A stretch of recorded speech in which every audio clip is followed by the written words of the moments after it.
covering news that matters. Fox 23 News at 9 starts right now.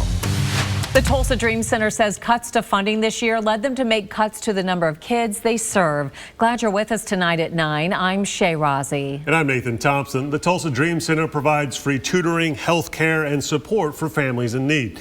New at 9, Fox 23 weekend anchor Morgan Martin joins us in studio. Morgan, you found out how the funding cuts impacted their summer programming and what's next for the nonprofit.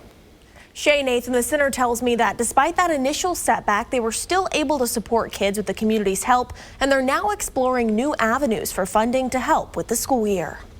We serve closer to 300 to 400 students every single year, so we cut it about in half this year because of our funding. Tim Newton, executive director of the Tulsa Dream Center, says despite cuts to funding and long wait lists, it was a successful summer, serving over 200 boys and girls. Because of the power of our community coming together and say, you know, we're going to make sure this program happens, we're still able to make this program happen for so many boys and girls. Tim told me a lot of their typical funding comes from individuals, and they usually receive a federal grant, but they were told they wouldn't get that around March this year. He says the program is crucial to keep kids focused on learning, from math and reading to new activities like field trips to learn about their city and community. Summer program, we're focused on that summer slide. We don't want them to lose any type of academics. So we have an academic hour where the boys and girls are doing a lot of what you would call project-based learning, and they're learning different activities. The center says ahead of the school year, they're exploring other routes for funding and are currently going through the process of becoming a licensed out-of-school time program with DHS. And being able to subsidize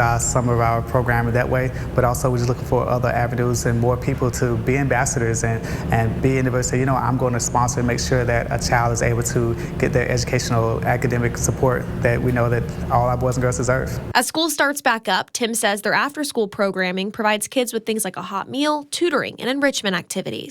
So we focus on those things, and our program goes all the way to 6:30. So we have a safe place for our boys and girls to be while our parents are at work. No matter what, Tim says the center will continue to serve the kids. And so we're looking forward to seeing how can we expand, especially now that we have these two campuses, we can expand and serve more boys and girls.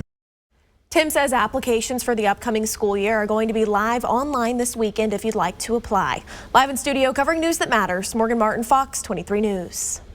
The center will also be hosting their back-to-school splash event this Saturday. You can find more information on this weekend's event and how to get involved with Tulsa Dream Center in the story on fox23.com.